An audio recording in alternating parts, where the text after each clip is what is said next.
a brand that made its debut in the early 1980s, it's amazing that G.I. Joe, a real American hero, still had a presence in toy stores as the 90s rolled on. Naturally, the brand had to evolve from the more traditional aesthetic of its early years, and it's perhaps these changing times that resulted in G.I. Joe making the shift towards a style that would come to be known as the Neon 90s. With these changing times, and as you'll see here shortly, G.I. Joe would ramp up with the inclusion of more play features, since Hasbro as a toy company was hoping to keep up with the more gimmicky nature of the other toys that it was sharing space with in the toy aisles. Certainly, the 1991 cast of characters and the associated range of vehicles did their part in providing new offerings for children to play with. Thus, we can take a closer look at this particular year of G.I. Joe toys. Let's begin.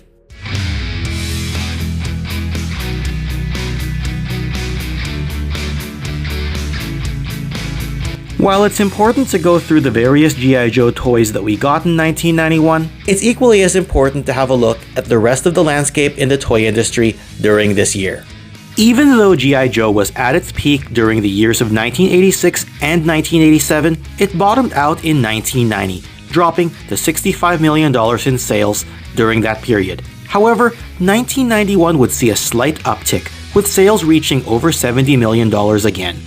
The year of 1991 would also see Hasbro complete its deal to acquire a rival toy company in Tonka. In doing this, Hasbro had managed to edge out another rival, namely Mattel, in their bid to purchase Tonka, with Hasbro CEO Alan Hassenfeld striking a deal that was in the range of $500 million. A quote from the book Toy Wars by G. Wayne Miller also states that Hasbro was able to put up a full offer of cash, compared to a less desirable bid which combined cash plus stocks that Mattel offered. This acquisition of Tonka would put a significant gap in terms of company size between Hasbro and Mattel for this time. Note that Tonka themselves had previously purchased the company Kenner Parker back in 1987, which, quite notably, Kenner Parker had previously folded the British toy company Palitoy under its banner prior to this. However, Tonka would be left with a huge debt through this purchase of well over $500 million, which is why the buyout from Hasbro was necessary. This acquisition was just one example of Hasbro's multiple large company purchases, given that it had also acquired board game manufacturer Milton Bradley back in 1984 for about $360 million, which was during the tenure of the previous Hasbro CEO, Stephen Hassenfeld. For the toys themselves, 1991 would see a wide introduction of spring-loaded weapons packaged with the figures, even though this feature was included with some vehicles earlier on in the 1990 range. Some figures would also be packed in with display stands amongst their loadouts, where previously this was just an accessory that would be included in specific Battle Gear sets or certain play sets, and that's in addition to all the other new play features that this year would have. And for this 1991 year, General Hawk would return, now sporting aerial gear, including a foldable backpack. He's a unique commander in that he's capable of being out there on the front lines with his troops while still keeping an office job. This would be the first version to denote him as General Hawk directly on the packaging, as prior releases were simply showing his codename as Hawk, albeit he did have the rank of General on his file card already when he was released in 1986. Big Ben would also enter the lineup, and it's great to see a member of the British Special Air Service assigned to the ranks of G.I. Joe, as the SAS did have a role in the aforementioned Palitoy company that Hasbro would have acquired amongst their corporate level purchases.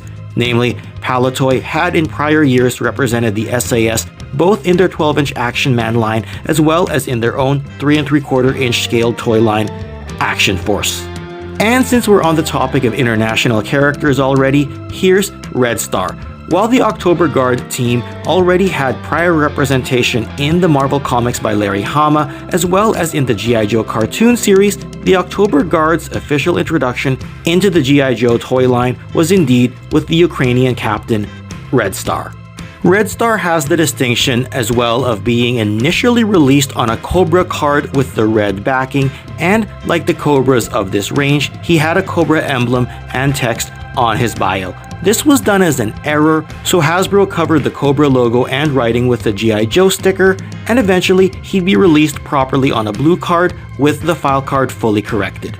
Dusty would also return into the G.I. Joe lineup. Dusty, of course, was named after the 1980s G.I. Joe figure designer Ron Rudat, albeit with Ron's last name spelt backwards on the file card. This time, Dusty came packed in with a pet companion, which is a coyote known as Sandstorm. Then there was Heavy Duty, who was the heavy ordnance trooper that came with 2 spring-loaded launchers. Grunt, one of the original G.I. Joe members, was back with the team after having left to get his engineering degree at Georgia Tech. Another version of Lowlight was also part of this year's lineup, now sporting some night vision goggles. Here's Mercer, the ex-Cobra member, appearing as an updated version from his first release as a member of Sergeant Slaughter's Renegades group. The energy expert and laser weapons systems operator, Sci-Fi, also got another figure this year, with a more muted look compared to his much brighter 1986 release.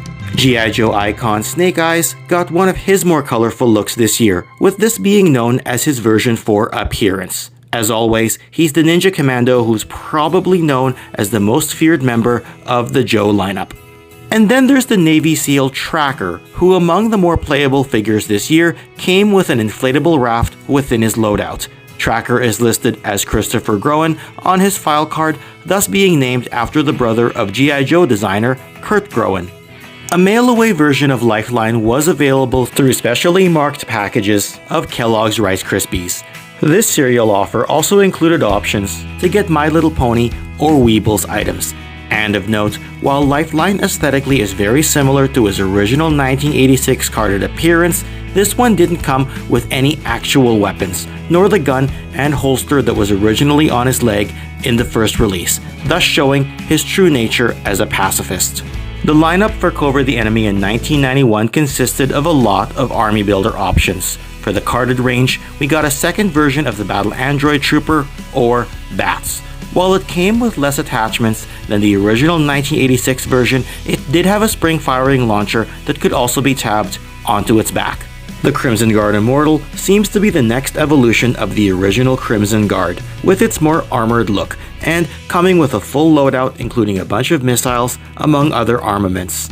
The Snow Serpent got an updated look this year, this time coming with a snowboard, thus giving us another release of one of the popular Cobra army builders.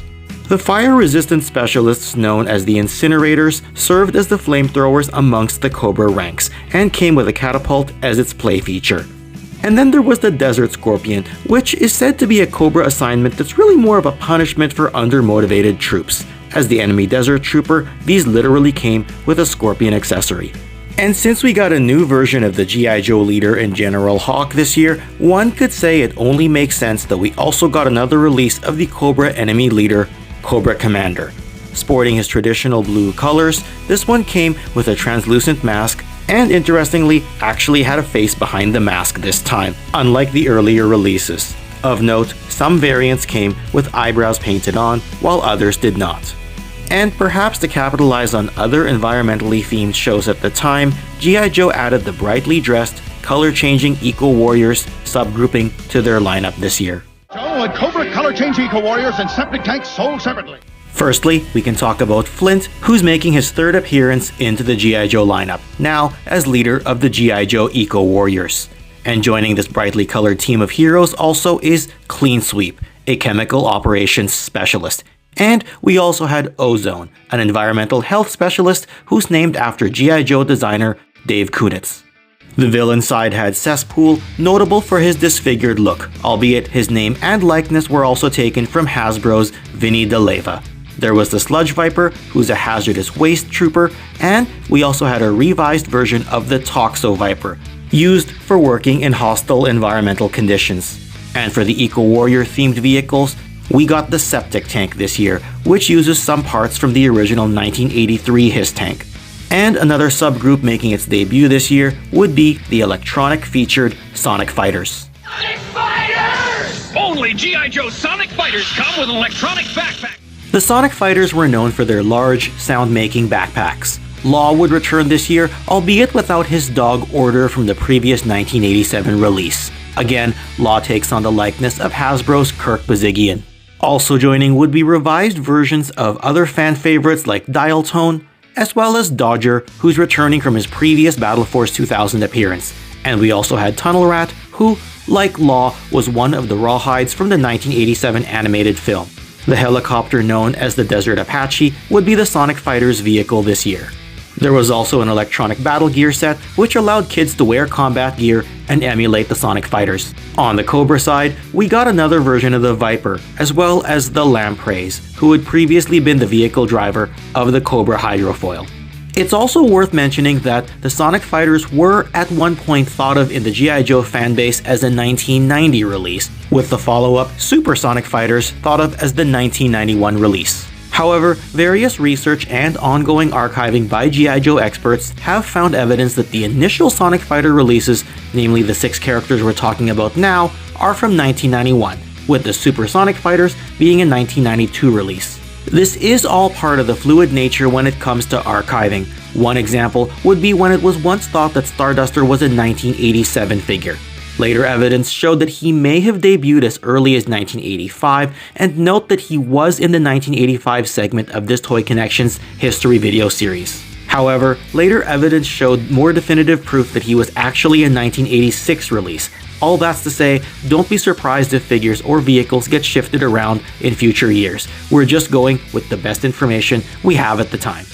A group called the Air Commandos was added this year, which packed a combination of figures with gliders. Cloudburst is one of the glider troopers on the Joe side, with another international hero, namely Skymate from Australia, being the other glider trooper on the Joe side. For the Cobra side, the Sky Creeper was their air recon leader, and he'd be accompanied by an air recon trooper known as the Night Vulture. Joining the Air Commandos up in the sky would be the Battle Copters. For the Joe side, we had Major Altitude, who's not to be confused with the 1990 character known as Altitude, who himself was a Sergeant Major. And for the Cobra side, their Battle Copter came with a pilot that was known as Interrogator.